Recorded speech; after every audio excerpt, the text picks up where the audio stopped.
Hello, my name is Calvin Burke, and I will be discussing the use of Minecraft in the science classroom for my selected excerpt.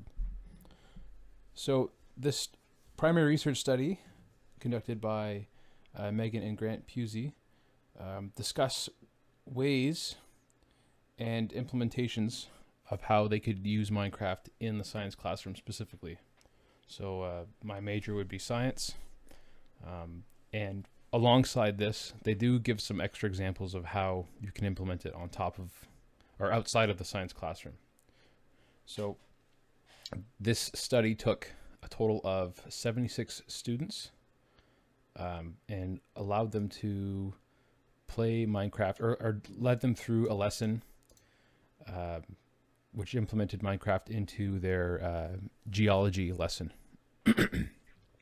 So the 5 lessons here, once a week, they were given a Minecraft guided lesson and how they could implement it. So before I even get into that, I'll explain.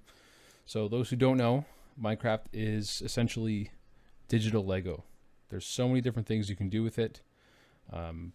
It's been around for more than 15 years, close to 15 years now. There's several versions. There's one specifically guided for educational uses, which we'll be discussing in this paper here. So with Minecraft Education Edition, students can log into a server that either a teacher sets up or another student hosts, and they all can all link to it through the same Wi-Fi connection. And they can do anything. They could play Minecraft as is, or they can be guided through a lesson either pre-made or made by the teacher.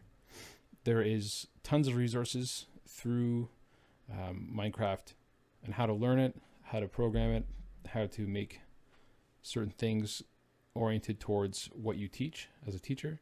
So it's very, very easy to implement and figure out if you haven't already used it yourself. So we'll get back to the study here. So they start with a background piece talking about technology use in the classroom, how video games have become more prevalent, and then they give a bit on Minecraft Education Edition. I'll also state too that this study was published in January of 2015, so about 10 years ago. And from anecdotal experience, the use of Minecraft in the classroom has only gone up from what I've seen, supply teaching. It's very easy to run on the school-provided computers. From what I've seen, they have the laptop carts with, middle-of-the-road Dell or Lenovo laptops. Sometimes they have the touchscreen or the flip over 2-in-1 versions of the laptops. Very simple, easy game to run, not very resource intensive. So you're not limited by, technological barriers. It's also available on personal computers or phones, tablets, anything like that. Very easily accessible. So they talk about the study here, students aged 13 to 14. From a co-ed, so 29 of which were from a co-ed school and 47 were from an all-girl private school. They talk about certain technological considerations, how to set up a server, stuff like that. Related to that, they were given an introduction to Minecraft, which was about an hour, and how to use it. So if students didn't already know how to use it or were unfamiliar with it, they were given that prior lesson on how to use it, so they weren't stuck behind. So as you can see here, aligning directly with the Australian curriculum, this lines up with the Year 8 Earth Science topics.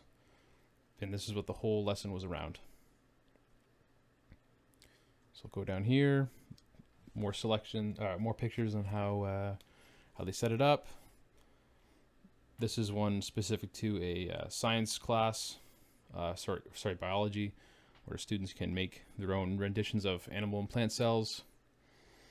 And this is the coolest part that I saw. So the observations So they have several questions that they asked before and after the experiment. As you can see here, by and large, there was more strongly agrees and agrees to these questions as opposed to disagrees. That's it. They've all went down. Some of the neutral stuff stayed the same, but by and large, there was more interest in it. And to me, that reads as not only are students interested in these things, but if they're not interested in it, they're at least aware of it. And so if you can see here, I'm interested in science. That went from neutral, I'm not too sure, from 35% to 26%. And the disagree went down as well. So the agreements went up and the neutrals went down along with the disagreement. Same thing with earth science. This didn't change too much, and actually the disinterest rose with after the study, which, you know, at least the students know that they don't like. There's less, you know, it's almost 50% of the students didn't know if they liked it or not, or were neutral about it. They at least know that they don't like it from this, at least this one interaction. So yeah, overall they enjoyed it, specifically using Minecraft in the classroom. Very little disagreed. So continuing on, they finish off with some student responses, talking more about that, and just the use of the devices, and they discuss it afterwards. So with all this said, I chose this excerpt because, you know, I played Minecraft a bunch when I was younger. I've seen it firsthand. You know, I have younger nieces and nephews who love it. And even in the classroom, it's by and large a positive experience. Very similar to Legos. If you give kids Legos, you know, they usually go nuts for it. Same thing with Mega Blocks or Kinects or anything like that. It's a sandbox, and that's exactly what Minecraft is. It's a sandbox for whatever you want to do.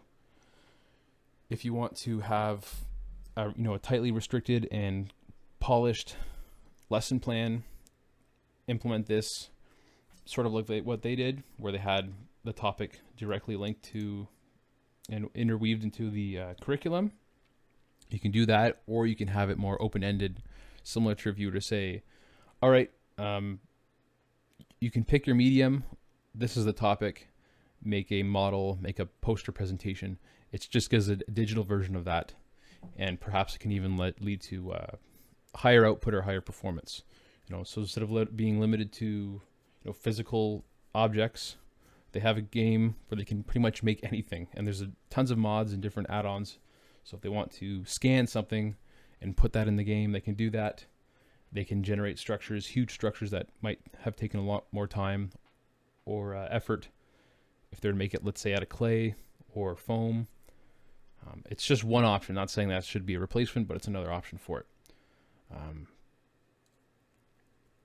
So explaining why it supports learning in science, if I haven't mentioned it already, it's a student-led aid to enhance learning. So it's student-led. It's hands-on instead of being simply a passive thing where it's in a lecture format. Students are in the game, they're walking around, they're discovering things at their own pace, they're reading things, seeing things. It's all student-led.